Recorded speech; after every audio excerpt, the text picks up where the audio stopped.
चलिए आज फिर से मौसम के हिसाब से रेसिपी लेकर आई हूँ और बहुत ही आसान तरीके से और बहुत ही स्वादिष्ट ये बन के तैयार होती है। तो यहाँ कुछ हरी मिर्चें ली हैं और 2 प्याज इन्हें छील के मैंने अच्छे से साफ पानी से धो लिया है और इन प्याज को रफली काट लेते हैं। और प्याज को काटने के बाद यहाँ 1 मिर्च के 5 से 6 पीस कर लेते हैं।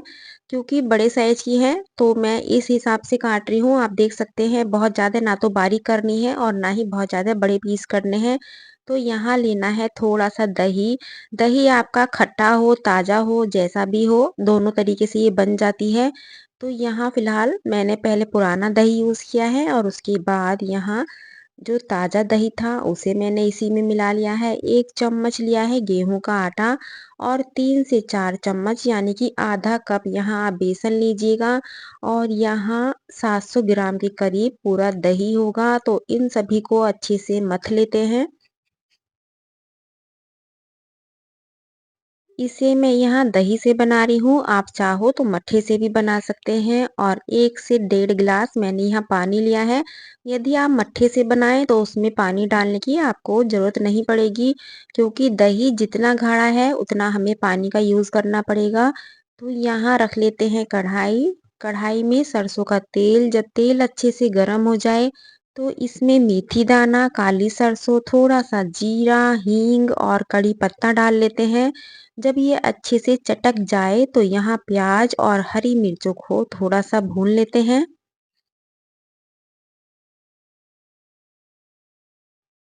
जब दोनों चीज़ें थोड़ी भुन जाएँ तो इसमें स्वादानुसार नमक, हल्दी पाउडर, धनिया पाउडर, थोड़ी-सी ली है मैंने यहाँ कश्मीरी लाल मिर्च। तीखी वाली मिर्चें यहाँ यूज़ नहीं करनी है क्योंकि हरी मिर्चें थोड़ी तो तीखी होती ही हैं। मैंने यहाँ मोटी वाली मिर्चें ली हैं। आप यदि बहुत बारीक मिर्चें तीखी वाली लेंगे तो उससे इतनी बढ़िया से नहीं बन पाएगा, इसलिए थोड़ी जो मोटी वाली मिर्चें होती हैं वही वाली मिर्चें आप यूज़ कीजिएगा। जब ये सारा अच्छे से मिक्स हो जाए तो गैस को ऑफ कर देते हैं और इसमें से सारी प्याज निकाल लेते हैं। थोड़ी-सी प्याज और थोड़ी-सी मिर्ची कढ़ाई में ही रहने देते हैं। तो इस तरीके से इसको पहले अलग रख लेते हैं। इसमें अभी हमें नींबू वगैरह डालना है तो बिल्कुल लास्ट में बताऊँगी ये किस तरीके से सर्व की जाती है। तो फ़िलहाल यहाँ अपना दही का जो हमने घोल तैयार किया था वो यहाँ डाल लेते हैं और इसे पकने के लिए छोड़ देते हैं। तो इसमें एक्स्ट्रा में हमें क्या लेना है, हल्दी पाउडर और तीखी वाली लाल मिर्चें। तीखी वाली लाल मिर्चें केवल हम इस कढ़ी में डालेंगे क्योंकि मिर्चें तो पहले से ही बहुत तीखी हैं हरी वाली, इसलिए उसमें मैंने लाल मिर्चों का यूज़ नहीं किया था। तो इसे पकने के लिए छोड़ देते हैं जब तक कि इसमें अच्छे से उबाल ना आ जाए, अच्छा-सा कलर ना आ जाए।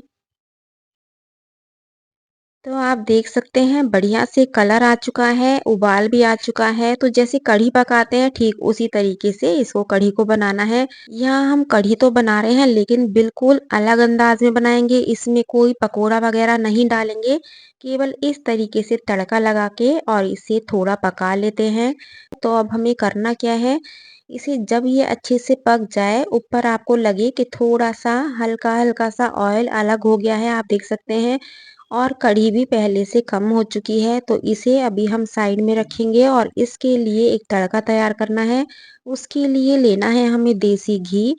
ये मोटा कुटा हुआ लाल मिर्च है, जो नॉर्मली हम लाल मिर्च पाउडर बनाते हैं वही वाली ये मिर्चें हैं। उससे पहले थोड़ा-सा बारीक कटा हुआ अदरक भून लेते हैं और इन वाली मोटी मिर्चों को भी इसी के साथ भून लेते हैं। और इस तरीके से इस पे तड़का लगा लेते हैं। आप यदि लहसुन खाना पसंद करते हैं तो अदरक के साथ बारीक कटा हुआ लहसुन भी भून सकते हैं, तब भी बहुत स्वादिष्ट ये तड़का लगता है। ऊपर से बारीक कटा हुआ हरा धनिया और इसके ऊपर डालनी है हमें रायते की जो बूंदी होती है बेसन की, केवल 1 कप बूंदी लूँगी, बहुत ज़्यादा बूंदी का हमें यूज़ नहीं करना है। इस कढ़ी को आप चावल के साथ खा सकते हैं, लेकिन इस कढ़ी को जो स्पेशली खाया जाता है वो है बाजरे की रोटी। तो इसके साथ बनाने वाले हैं बाजरे की रोटी। बाजरे की रोटी को बहुत आसान तरीके से बताऊँगी और पूरी लंच थाली आपको बना के दिखाऊँगी, इसलिए बने रहिएगा और देखते रहिएगा, लाइक शेयर करते रहिएगा। तो चलिए पहले आटे को लगा लेते हैं। बाजरे के आटे को मैं नॉर्मल पानी से लगा रही हूँ, कोई भी गर्म पानी का यूज़ नहीं कर रही हूँ। तो इसलिए जैसे हम मक्का का आटा लगाते हैं, गेहूँ का आटा लगाते हैं, ठीक उसी तरीके से इस आटे को भी लगाना है। इस आटे को लगाते टाइम आपको ध्यान क्या रखना है, हथेली की हेल्प से रगड़ते हुए लगाना है। और जब भी बाजरे की रोटी आपको बनानी हो, हैंड टू हैंड इस आटे को लगाया जाता है। ऐसा नहीं है कि आपने 1 घंटा पहले ही आटे को सेट करके रख दिया है, तब इस आटे की आप रोटी नहीं बना पाओगे, क्योंकि आटा यदि ज़्यादा टाइम हो जाता है गूँथे हुए तो ये पानी छोड़ने लगता है और ना ही आटे में वो स्वाद रहता है। तो इसलिए जब भी रोटी बनाएँ, और आप देख सकते हैं मैं कितना थोड़ा-सा आटा लगा रही हूँ, क्योंकि यहाँ केवल मैं 1 से 2 जने के लिए बना रही हूँ, ज़्यादा रोटी नहीं बना रही हूँ, तो उस हिसाब से थोड़ा-सा ही आटा लगाया है। इसकी केवल मैं 2 से 3 रोटी बनाऊँगी। तो इसे आप देख सकते हैं हथेली की हेल्प से रगड़ते हुए इस तरीके से आटे को तैयार करना है।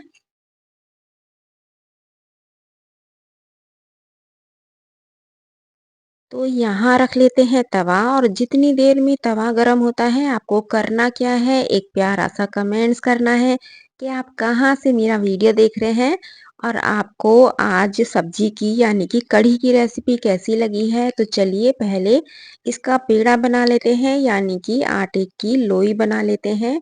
और इसे आप 2 तरीके से बना सकते हैं। यदि आपको प्रैक्टिस है मक्का की रोटी या बाजरे की रोटी बनाने की, तो हाथों पे हल्का सा पानी लगा के इसको बढ़ा सकते हैं। यदि बिल्कुल भी प्रैक्टिस नहीं है, तो आप इसको सूखा आटा लगा के भी बना सकते हैं। और यदि फर्स्ट टाइम बना रहे हैं तो आपको कैसे बनानी है वो भी मैं आपको बता देती हूँ। आपको चकला लेना है, चकले पे हल्का सा आटा छिड़कना है और उँगलियों पे थोड़ा सा सूखा आटा लगा के और इसे इस तरीके से गोल-गोल घुमाना है। यदि आपको लगे कि आपकी रोटी चिपक रही है तो थोड़ा-सा आटा फिर से छिड़क लीजिएगा और इसे इस तरीके से कितनी भी पतली आप बना सकते हैं, टूटेगी नहीं, बिल्कुल फर्स्ट क्लास बनेगी। इसे जो उठाने का तरीका है वो भी आप ध्यान से देख लीजिएगा, क्योंकि गेहूं की रोटी की तरह ये नहीं उठाई जाएगी। हाथों पे इस तरीके से उठाइएगा और एक्स्ट्रा आटे को झाड़ दीजिएगा और गर्मा गर्म तवे पे इसे सेक लीजिएगा। बाजरे की रोटी हो या मक्का की रोटी हो, तवे पे यदि सेकेंगे तो वो उतनी बढ़िया से नहीं सिक पाती है। या तो चूल्हा होना चाहिए या अंगीठी हो। यदि दोनों में से कुछ भी ना हो तब क्या करें, तो तब इसे गैस की फ्लेम पे आप सेक सकते हैं, क्योंकि यदि तवे पे सेकेंगे तो अंदर से सारा आटा कच्चा रहेगा और ना ही वो स्वाद रहेगा। तो इसलिए मैं जब भी बाजरे की रोटी बनाती हूँ या मक्का की रोटी बनाती हूँ, अधिकतर गैस की फ्लेम पे ही सेकती हूँ, या फिर कभी चूल्हे पे भी बना लेती हूँ। तो इस तरीके से इसको बचा लेते हैं और गैस की फ्लेम पे इसे सेक लेते हैं। मैं दोनों तरीके से आपको सेक के दिखाऊंगी। तो यहाँ हमारी बढ़िया से रोटी बनने वाली है और फिर करेंगे प्लेटिंग। तो जल्दी जल्दी से लाइक शेयर कर दीजिएगा। और आप आगे कौन सी वीडियो देखना चाहते हैं, किस रेसिपी की वीडियो शेयर करूं, तो कमेंट्स बॉक्स में ज़रूर बताया कीजिए। बाजरे की रोटी को थोड़ा-सा मोटा बनाया जाता है, एकदम गेहूँ की रोटी की तरह पतला नहीं बनाया जाता है। बहुत ज़्यादा पतली रोटी बनाओगे, स्वाद ही नहीं आएगा। थोड़ी-सी मोटी बनाइएगा और किनारों को खड़ा करके इस तरीके से सेकिएगा, तो आपकी रोटी बहुत ही बढ़िया से ये बन के तैयार होगी। क्योंकि तवे पे यदि कपड़े की हेल्प लेके सेकोगे, तो उतनी बढ़िया से नहीं सिक पाएगी। तो इसलिए मैं यहाँ गैस की फ्लेम पे ही इसे करारी कर लेती हूँ।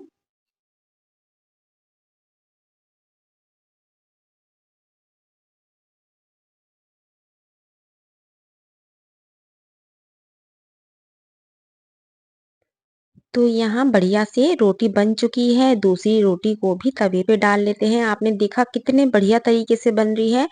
इस आटे को बहुत ज़्यादा पतला नहीं लगाना है, पतला लगाओगे तो नहीं बना पाओगे, थोड़ा-सा टाइट लगाइएगा। और ज़्यादा टाइट लगाओगे तो किनारे फट जाएँगे।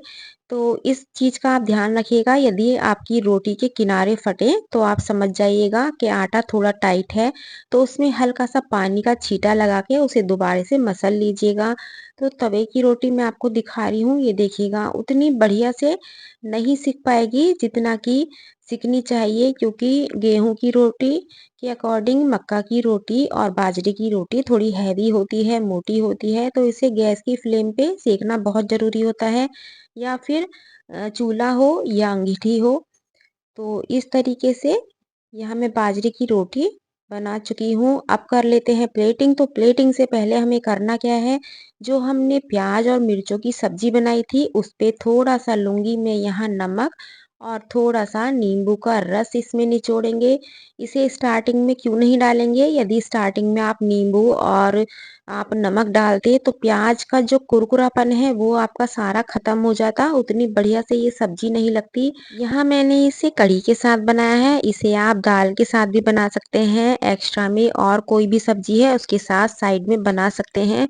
बहुत ही स्वादिष्ट लगती है और ज़रूरी नहीं है, इसे 2 दिन के लिए बना के नहीं रखा जा सकता। जैसे करेला है, आँवला है, इस तरह से हम बनाते हैं, ठीक उस तरीके से 2 दिन का भी बना के रख सकते हैं। तो चलिए प्लेटिंग कर लेते हैं। तो यहाँ गरमा-गरम चावल, क्योंकि कढ़ी बनी है, बच्चों को तो चावल ही पसंद है, इसलिए मैंने बाजरे की रोटी भी केवल 2 ही बनाई हैं।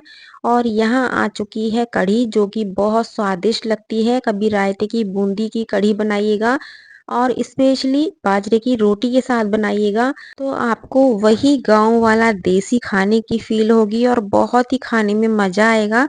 तो आप देख सकते हैं एकदम फर्स्ट क्लास बनी हुई है और साथ में हो मक्खन, तो फिर क्या कहना है। तो रेसिपी पसंद आई है तो लाइक शेयर करना बिल्कुल मत भूलिएगा।